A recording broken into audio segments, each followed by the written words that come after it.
제가 사는 동네에 산책로가 있습니다. 그 산책로를 따라서 여러 종류의 나무들이 즐비하게 있는데요. 제가 산책하다가 한 나무가 유난히 제 눈에 들어왔어요.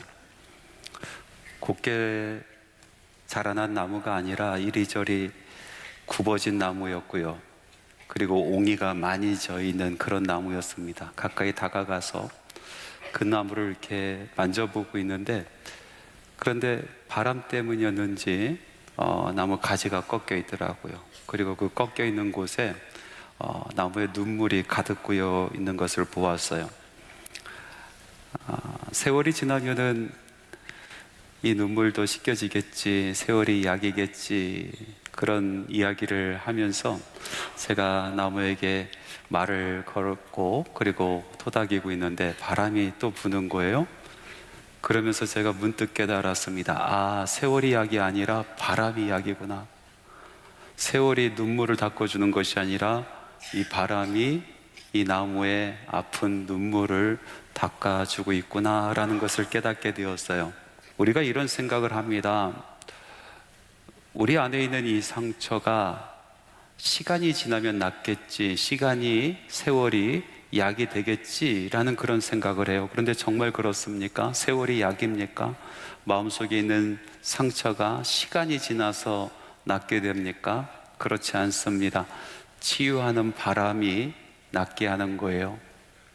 우리 하나님의 숨결이, 하나님의 음성이, 그 만지심과 고치심이 우리 마음에 있는 상처를 낫게 하시는 겁니다. 부엘라 헤로이, 오늘 여러분들과 함께 나누려고 하는 말씀의 제목입니다. 이 부엘라 헤로이라는 말의 뜻은 살아계셔서 나를 보시는 이의 우물이라는 그런 뜻입니다. 한 여인이 있었어요. 믿었던 사람에게 배신을 당하고 이제 쫓겨나는 그런 신세가 되었어요. 갈 곳을 알지 못해서 이리저리 헤매다가 한 샘물 곁에 털썩 주저앉았습니다. 바로 그때에 어루만지시는 바람을 느꼈습니다. 하나님의 음성을 들었습니다. 하나님의 만지심을 깨달았어요. 그래서 나 혼자 있는 것이 아니라 하나님께서 나의 음성을 듣고 계셨구나라는 것을 알게 되면서 그 우물의 이름을 부엘라 헤로이, 나를 보시는 하나님의 우물이라고 이름을 진 겁니다. 이 우물에 대한 이야기를 오늘 여러분들과 같이 나누기를 원합니다. 오늘 이 시간 하나님의 만지심과 우리 주님의 선하신 고치심의 역사가 여러분의 심령 가운데 나타나기를 소망합니다. 아브라함이 가나안에 정착한 지 한 10년 정도가 지났습니다. 하나님께서 분명히 약속하셨어요. 너를 통하여 저 하늘의 별처럼 내 자손이 많아지게 하리라, 분명히 약속하셨어요. 그런데 아이가 없어요. 아이가 들어서지 않는 겁니다. 세월은 점점 지나가고 나이는 점점 먹어갑니다. 제일 다급한 사람이 누구였겠습니까? 아브라함의 아내 사레였습니다. 사레는 혹시나 나 때문에 하나님의 영광이, 하나님의 약속이 우리 가정에 성취되지 않는 것이 아닌가라는 그런 걱정을 하기 시작했습니다. 그러면서 생각한 것이 애굽에서 데리고 온 몸종 하갈, 이 하갈을 남편 아브라함에게 주는 것이었습니다. 자기가 부리고 있는 몸종 하갈은 자기의 소유고, 그리고 남편과 잠을 자고 아이를 낳게 되면 그 아이도 자기의 소유니 하나님의 뜻이 그렇게 혹시나 이루어지는 것이 아닌가, 그런 생각을 한 것입니다. 그래서 자기의 계획을 아브라함 남편에게 이야기를 하죠. 아브라함은 별말 없이 사레의 그 제안을 덥석 받습니다. 몸종 하갈과 동침을 하게 되고, 그리고 사레의 계획대로 하갈은 아브라함의 아이를 갖게 되었습니다. 그런데 문제는 여기서부터 발생하는 거예요. 하갈이 처신을 잘했어야 되는데 처신을 잘못하였습니다. 말씀을 보니까 하갈이 임신을 하자 자기의 주인 사레를 멸시하였다라고 기록되어 있어요. 지금 이 상황은요, 납작 엎드릴 때입니다. 더욱더 겸손해져야 될 때입니다. 얼마나 사레의 마음이 요동칠까요? 무엇을 해도 눈에 가시처럼 보일 그때에 그만 이 하갈의 마음이 높아져서 자기의 주인인 이 사레를 멸시하였습니다. 그러니까 사단 날판 아니겠습니까? 역시나 우리의 사레, 그날 밤부터 아브라함을 달달달달달달 볶아대요. 이 말씀을 읽으면서 많은 남자분들이 야, 줄 때는 언제고 또 볶을 때는 언제냐 이렇게 이야기하신 분들이 계십니다. 그런데요, 여러분, 아내의 말을 잘 해석해야 됩니다. 얼마나 어려운지 몰라요. 말 한마디 한마디에 깊은 의미가 있답니다. 아내의 말은 더욱더욱 그렇습니다. 여보, 나 친구 좀 만나고 올게 하면서 저녁 먹고 나서 아내에게 이야기를 해요. 그러면 아내는 뭐라고 합니까? 다녀와요? 아니면 가지 마세요? 분명하게 이야기해 줘야 되는데 애매모호하게 이야기합니다. 알아서 해요. 알아서 하랍니다. 그런데요, 이 남자가 아무 생각 없이 정말 알아서 하면 큰일 납니다. 알아서 나가는 날에 그 다음부터는 달달달달 볶이는 거예요. 해석을 잘해야 돼요. 남자가 여자랑 데이트를 할 때 식사 때가 되어서 그 데이트하는 여자에게 물어봅니다. 뭐 먹을래요? 물어보면은요, 여자는 절대로 자기가 먹고 싶은 거 이야기하지 않습니다. 뭐라고 얘기합니까? 아무거나요 라고 대답합니다. 이 이야기를 듣고 아무 생각 없이 정말 아무거나 시키고 자기 먹고 싶은 거 시키면요, 그 다음부터 큰일 나는 거예요. 빵점이에요, 빵점. 해석을 잘해야 된다고요. 이 여자가 아무거나라고 이야기하는 것은 내가 지금 무엇을 먹고 싶은지 알아맞혀 보세요란 뜻입니다. 아무튼 아브라함에게 아주 큰일이 났습니다. 사례가 칼을 품고 있다가 매일같이 들들들들 볶고 있습니다. 결국 인내심 많았던 아브라함도 두 손 다 듭니다. 그리고 이렇게 이야기합니다. 당신의 여종이니 당신 마음대로 하세요. 무슨 얘기입니까? 아브라함이 하갈을 포기한 거예요. 자기 아이를 임신한 하갈을 버린 겁니다. 그랬더니 사레가 그날로부터 하갈을 학대하기 시작합니다. 하갈은요, 하루하루 사는 것이 지옥 같았어요. 더 이상 그 집안에 있을 수가 없어요. 그래서 임신한 몸을 이끌고 도주합니다. 뛰쳐나왔지만 마땅히 갈 곳이 없어요. 그래서 광야에서 이곳저곳 헤매고 다닙니다. 힘이 빠지고 목은 마르고 한 샘물 곁에 털썩 주저앉게 되었습니다. 바로 그때 하나님께서 이 하갈에게 찾아와서 말씀하시는 겁니다. 하갈의 마음을 위로해 주시는 것입니다. 하갈아, 너는 어디서부터 와서 어디로 가느냐? 하갈이 대답합니다. 내 주인의 집에서 도망하였으나 갈 곳이 없나이다.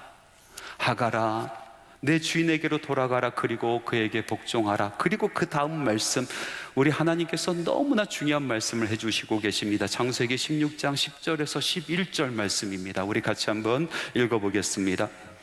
여호와의 사자가 또 그에게 이르되 내가 내 씨를 크게 번성하여 그 수가 많아 셀 수 없게 하리라.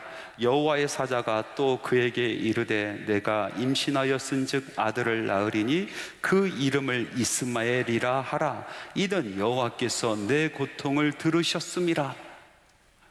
아브람 못지않는 복을 내가 준비하였다. 너의 미래가 그렇게 펼쳐질 것이다. 그리고 중요한 사실, 내가 내 고통을 들었노라. 너의 음성을 들었노라. 너의 신음을 돌았노라. 하갈은요, 주변에 아무도 없다고 생각했어요. 어느 누구도 자기를 도와주지 않는다고 생각했어요. 갈 곳이 없었어요. 손잡아 주는 사람도 없었습니다. 그런데 하나님조차도 나를 버리지 않았을까라고 생각하고 있는 바로 그때에 하나님께서 말씀하시는 거예요. 아니, 내가 듣고 있었어. 내가 모든 것을 보고 있었어. 내가 신음하는 그 소리도 듣고 있었어. 그때 하갈은 깨달았습니다. 하나님께서 나를 절대로 결단코 버리지 않으셨구나. 나와 함께 하고 계셨구나. 내가 억울한 일 당하고 쫓겨나는 그 신세가 되었을 때도 누구에게도 말하지 못하는 그 아픔을 부여잡고 광야를 이리저리 헤매는 그 순간에도 주님께서 나와 함께 하셨구나라는 것을 깨닫기 시작합니다. 그리고 그 샘의 이름을 부엘라 헤로이, 나를 보시는 하나님, 살아계셔서 나를 살피시는 하나님의 우물이라고 고백하면서 기쁨으로 찬양하며 하나님께 영광을 올려드리는 것입니다. 여러분, 버림받아 보셨습니까? 사랑하는 사람에게 배신당해 보셨습니까? 마음의 상처가 얼마나 큽니까? 버림받아서 뛰쳐나오는데 갈 곳이 없습니다. 마음의 상처 안고 살아가자니 너무나 억울합니다. 벙어리 냉가슴처럼 아무에게도 말할 수가 없습니다. 사람에게 받은 상처이니 사람의 위로가 정말 위로가 되겠습니까? 그래서 세월이 약이려니 하면서 상처 끌어안고 살아갑니다. 그런데 여러분, 정말로 세월이 약이 됩니까? 여러분, 정말 시간이 약이 됩니까? 그렇지 않습니다. 상처를 어루만지신 하나님의 역사하심이 약이 되는 것입니다. 성령의 바람이 여러분의 마음을 만져주시는, 여러분에게 응답하시는, 여러분들에게 품고 있는 그 계획을 말씀하여 주시는, 그리고 내가 너와 함께 하였다, 내가 너를 버리지 아니하였다라고 말씀하시는 하나님의 그 음성이 바로 약이 되는 줄 믿습니다. 우리를 치유해 주시는 약이 됩니다. 우리가 어렵고 힘들어서 갈 곳이 없어서 샘물 곁에 털썩 주저앉아 있을 때, 하나님 저 아파요, 하나님 저 갈 곳 없어요 라고 이야기할 때 하나님께서는 버리지 아니하십니다. 그의 음성을 들으십니다. 그의 손을 붙잡아 주시는 겁니다. 그리고 말씀하십니다. 두려워하지 말라, 내가 수치를 당하지 아니하리라. 놀라지 마라, 내가 부끄러움을 보지 아니하리라 라고 말씀하여 주시는 것입니다. 그 음성이 우리의 마음속에 있는 상처를 낫게 합니다. 성령님의 바람이, 하나님의 숨결이, 하나님의 음성이 나를 알아주시고 나의 모든 것을 지켜봐 주시고 그 고통을 들으시는 하나님이 우리를 고쳐주시는 줄 믿습니다. 여러분, 그 하나님 만나시기 바랍니다. 그 하나님의 만지심의 경험이 지금 이 순간에 여러분의 심령 가운데 있기를 간절히 바랍니다. 하나님께서 우리를 고치시고 상처를 어루만져 주시는 그 이유가 무엇일까요? 하나님께서 우리의 상처를 깨끗이 낫게 해주시는 그 이유는 우리를 치유의 사역으로 초대하시기 위해서입니다. 오늘 말씀에도 보니까 상처 가득한, 사람에게 버림받아서 마음속에 상처가 가득했던 이 하갈에게 다가오셔서 하나님께서 첫 번째로 하신 말씀이 무엇입니까? 하나님 말씀 같이 한번 읽어보겠습니다. 창세기 16장 8절에서 9절 말씀입니다. 이르되 사레의 여종 하갈아, 내가 어디서 왔으며 어디로 가느냐? 그가 이르되 나는 내 여주인 사레를 피하여 도망하나이다. 여호와의 사자가 그에게 이르되 내 여주인에게 돌아가서 그 수하에 복종하라. 어디로 돌아가라고요? 제일 먼저 상처 입은 하갈에게 하신 말씀, 사레에게 돌아가라, 사레에게 돌아가라. 여러분, 인간적인 생각으로 지금 하갈에게 있어서 가장 가고 싶지 않은 곳이 어디입니까? 바로 그 집구석 아닙니까? 이 사레의 그 밑으로 들어가는 것 아니겠어요? 그곳이 정말 죽었다 깨어나도 가고 싶지 않은 곳 아니겠습니까? 그런데 하나님께서는 하갈에게 다가오셔서 아니, 다시 사레에게 가라, 사라에게 가라 라고 말씀하십니다. 왜 그러셨을까요? 하나님께서 왜 이렇게 잔인하게 다시 사라에게로 돌아가라고 말씀하셨을까요?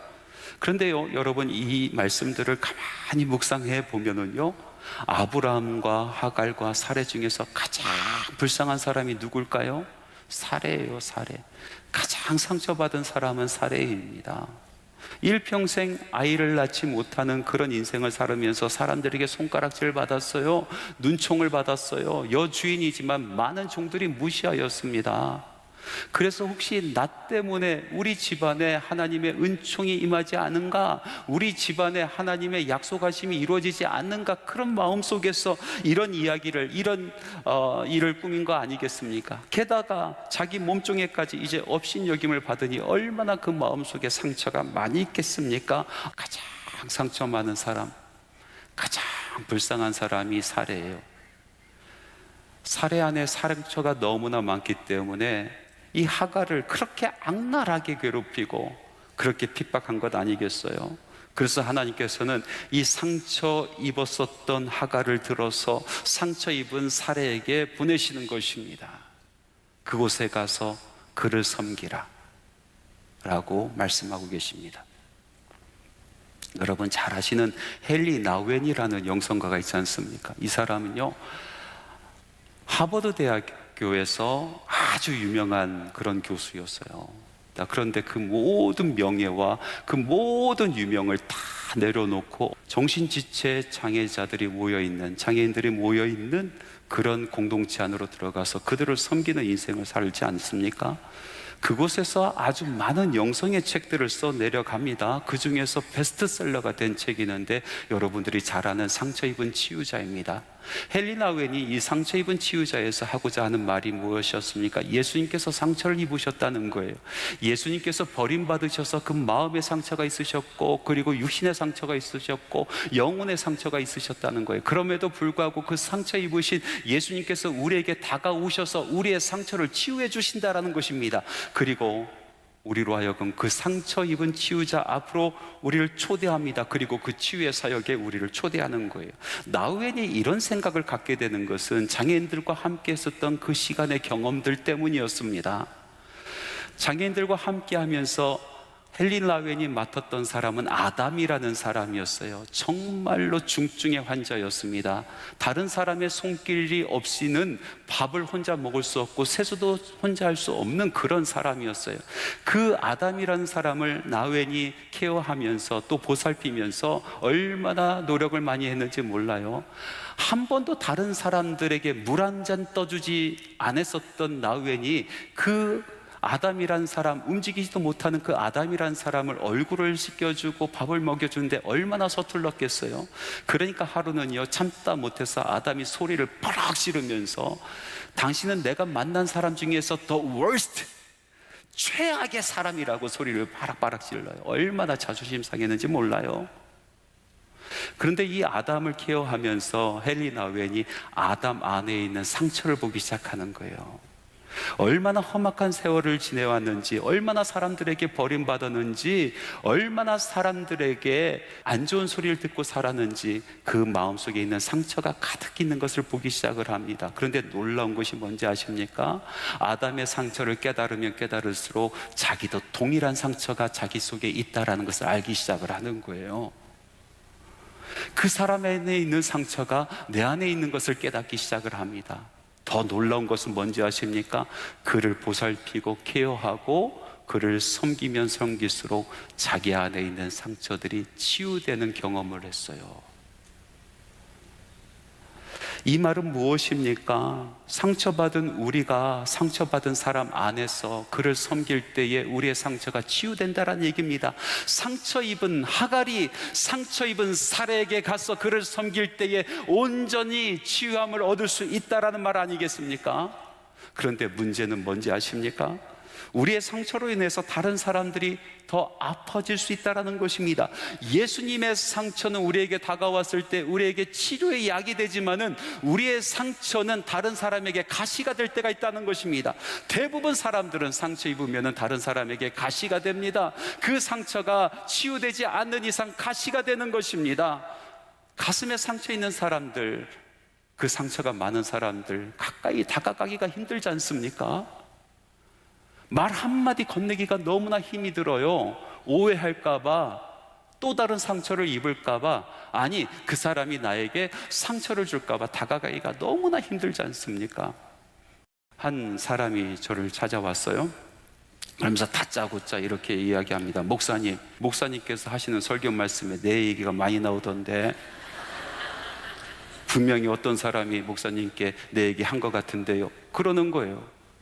마음속에 있는 상처가 가득하니까 무슨 얘기를 해도 자기 얘기처럼 들려요. 지금 이 순간에도 이 얘기하면서 혹시 목사님께서 내 얘기하고 있지 않은가 그런 생각하시는 분들 계시다니까요. 마음에 있는 상처, 그거로 인해서 정말 다른 사람들에게 가시가 되어서 찌르는 사람들이 너무나 많이 있습니다. 어떤 사람은 그 상처가 치유받아서 다른 사람들을 끌어안을 수 있는 사람이 되고, 어떤 사람은 그 상처가 가시가 되는 사람이 있단 말이죠. 여러분, 여러분의 모습은 어떻습니까? 여러분의 상처는 어떻습니까? 이 세상 살아가는 모든 사람, 이곳에 앉아있는 모든 사람, 여러분들은 다 상처가 있는 사람들이잖아요.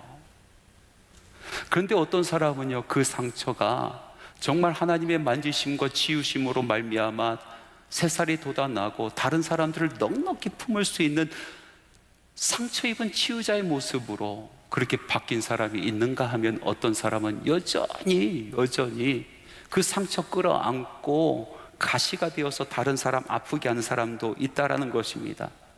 어떻게 하면 우리가 상처 입은 치유자, 우리 예수님처럼 상처 입은 치유자가 될 수 있을까요? 오늘 말씀을 보니까 하나님께서 상처 입은 하갈에게 제일 먼저 하신 말씀이 사례에게 가라는 거예요. 사례에게 가라. 가서 뭐 하라고 합니까? 종으로 섬기라는 것입니다. 정확하게 표현하면 복종하라고 얘기합니다. 여러분, 복종을 어떻게 할 수가 있어요? 어떻게 해야 우리가 복종이 가능할까요? 우리가 죽을 때 복종할 수 있는 거예요. 우리가 죽을 때 복종할 수 있는 거예요. 예수님은 그 많은 상처를 그 마음에, 그 육신에 지고 있음에도 불구하고 상처 입은 치유자로 우리에게 다가오신 그 이유는, 예수님의 그 상처는 완전히 복종함으로 말미암아 깨끗이 나았기 때문에 그렇습니다. 하나님 아버지에게 완전히 복종하셨습니다. 자기의 뜻을 내려놓고 자기의 의지를 내려놓고 죽기까지 복종하셨어요. 죽기까지 복종하시는 그 예수님의 상처를 하나님께서 끌어안으셨습니다.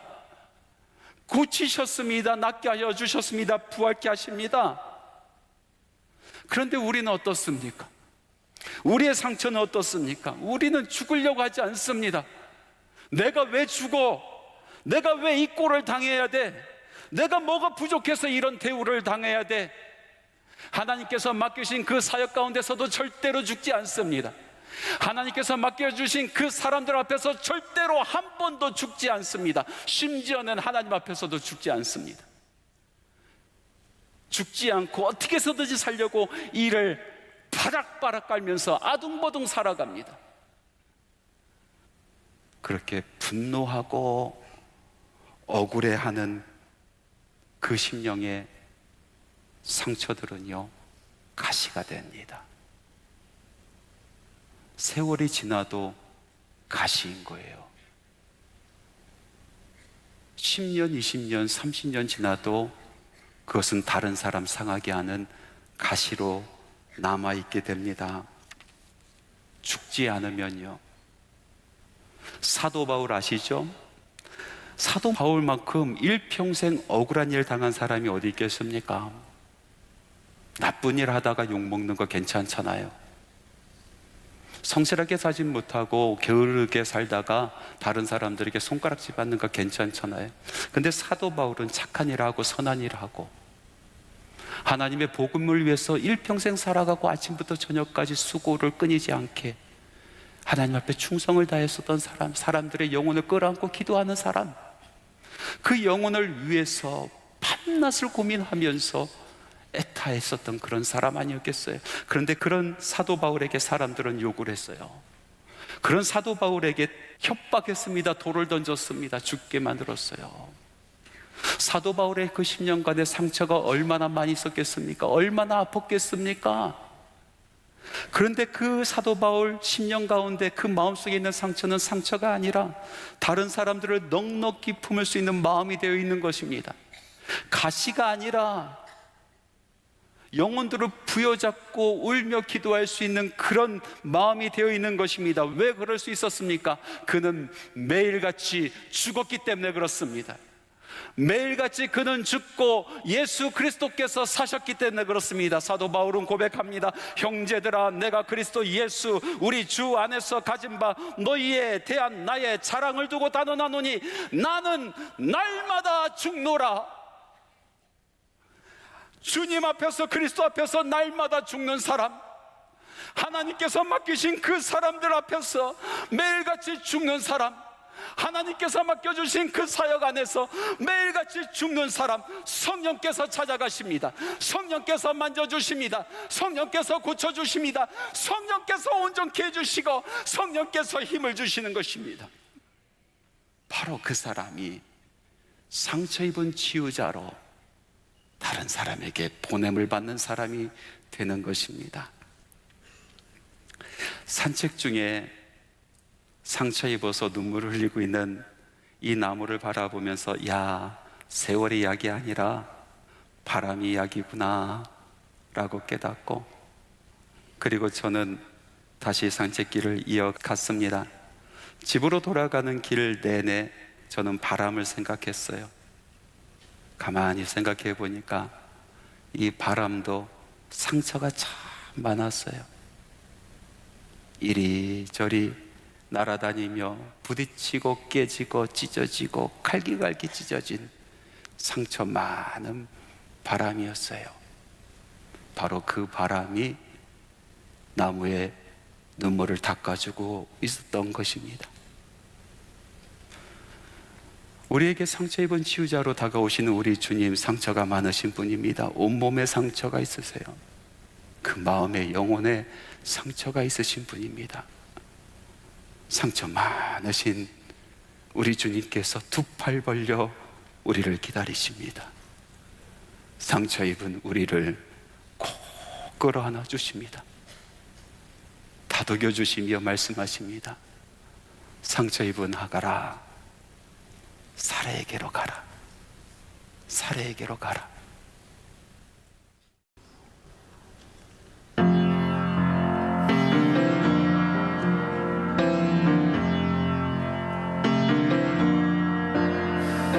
죄짐 맡은 우리 구주, 어찌 좋은 친구인지 걱정 근심 무거운지 우리 주께 맡기세. 주께 고함 없는 고로 복을 얻지 못하네.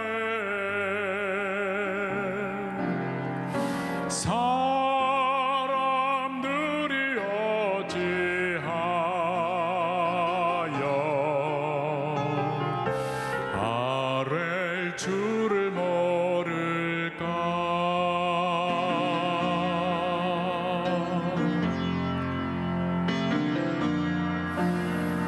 시험 걱정 모든 괴로움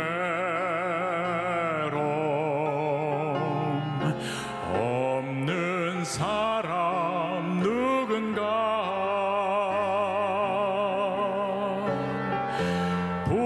부질없이 낙심 말고 기도드려 아뢰세. 이런 진실하신 친구 찾아볼 수 있을까. 우리 약함 아시오니 어찌 아니 아랠까.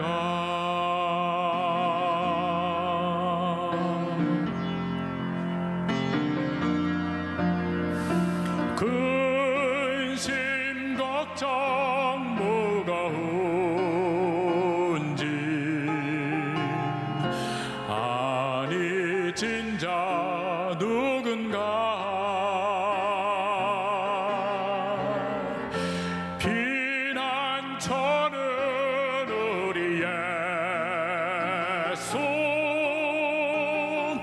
주께 기도드리세. 오, 세상 친구 멸시하고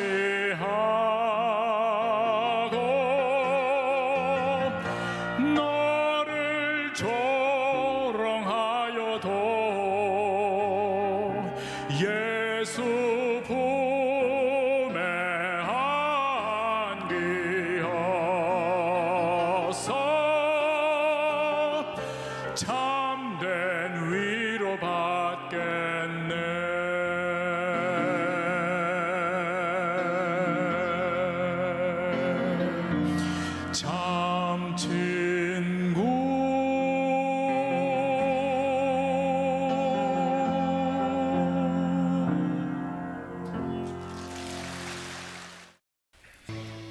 예수 그리스도의 은혜와 하나님의 사랑하심과 성령님의 교통하시고 바람처럼 다가와 위로하심이 주님의 전에서 눈을 들어 하늘 보고 살아계신 하나님의 이름을 부르는 주님의 사랑하는 자녀들의 심령 위에와 가정 위에, 사업 위에, 직장 위에, 일터 위에 지금부터 영원토록 함께 하시기를 간절히 축원하옵나이다.